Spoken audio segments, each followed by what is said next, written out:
Hi guys, welcome back to my channel. Something has been happening lately that I'm sure you've noticed, I have noticed it, and that is every single show from the 90s, well, not every single show, but a lot of them, are getting a reboot. What the hell is that about? Now don't get me wrong, I love it.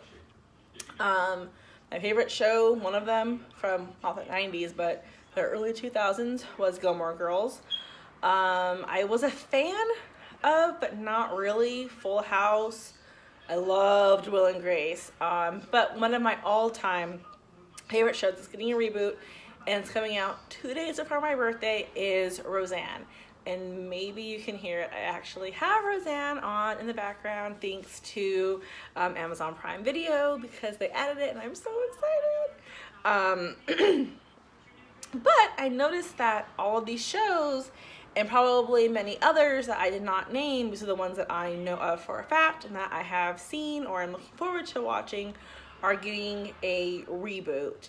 And whatever happened to like whenever a show ended and just ended, just went away, that was it, or it came back like in reruns or whatever, but like it was just over, like that's it, nothing's gonna happen anymore, the show's over, it's ended, it's gone.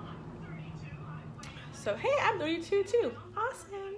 Anyway, but I don't know, like, why is it that these shows are getting a reboot? Again, I understand, you know, fans really miss the shows, they want to know what happens next, we're all invested in these stories and these lives, but why can't it just kind of end?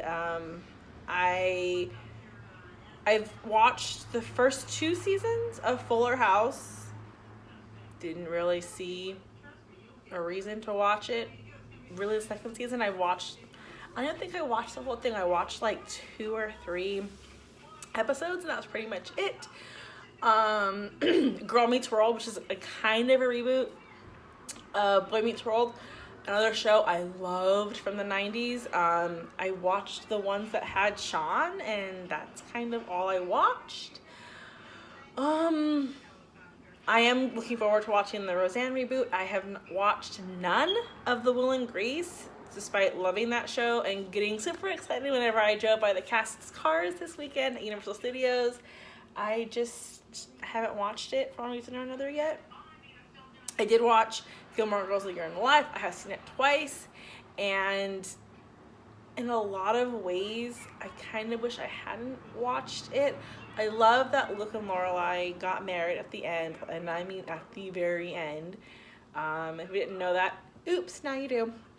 I don't really like what they did with Rory's character. She just wasn't the Rory that I had grown up knowing. Rory and I were actually a few months apart in age. So, yeah, I don't know. I didn't like what they did with that character very much. Excuse me. We've all been sick again. But, yeah, I'm excited for the Roseanne reboot. However, they said that everything that kind of happened in the last season you're supposed to ignore. Now, if you've never seen Roseanne before, it's about a blue-collar working-class family from Illinois, and in the last season, they win the lottery.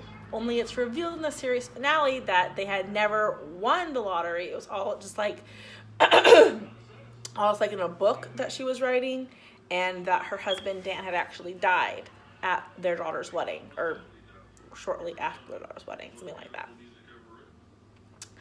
And I guess you're supposed to kind of ignore that, like it never happened, because the dad is in the reboot. So, I don't know. And that's another thing with these reboots.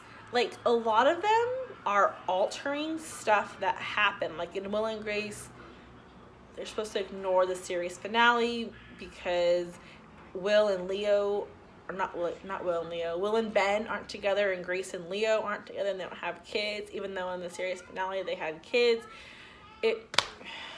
Yeah. You're supposed to ignore a lot, I guess. And that's kind of something else. It's like, why am I supposed to ignore these parts of the original series just because you want to change stuff and reboot it and make it new again. It's like a double-edged sword. I'm excited, but at the same time, I'm not. A lot of people consider the Roseanne series finale to be one of the worst in the industry. I actually love it. It's my favorite series finale. I love how it ends with her narrating it and like this whole like backstory that she had created and coming clean, I guess, with the audience, if you will. I loved that. I thought it was amazing. And I always cry. I've seen the series finale countless times, and I always cry. It's one that always gets me.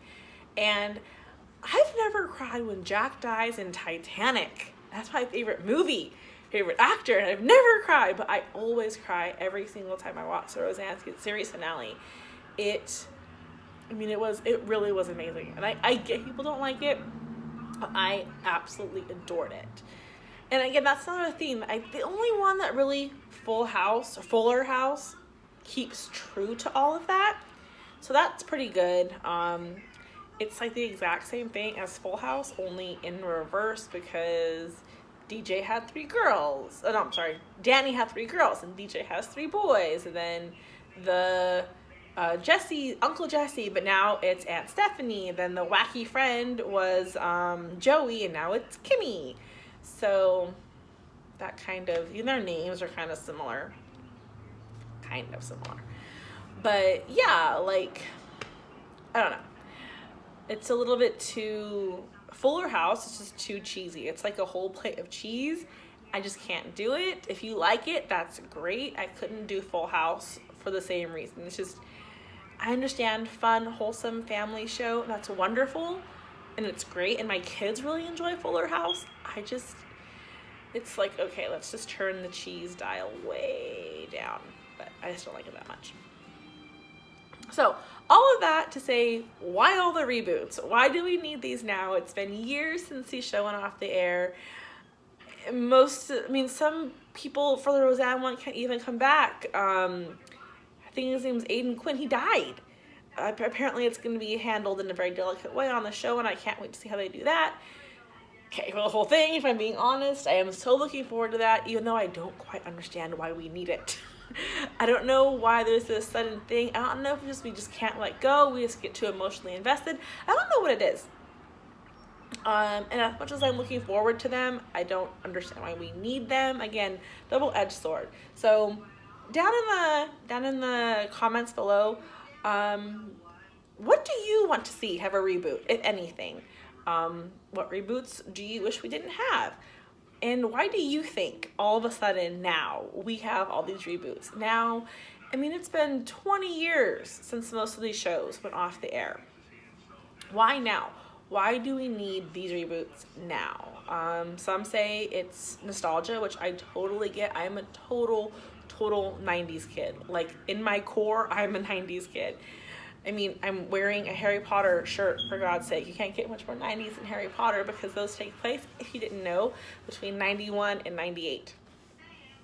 I am a total 90s kid, total 90s trivia and nostalgia. It's in my soul. But even I don't understand why. One good thing, though, is that there's not going to be, apparently, as of right now, there's not going to be a Friends reboot. I'm very happy about that, because maybe they get that the story is over. And that is just what it is. Sometimes the story is just over.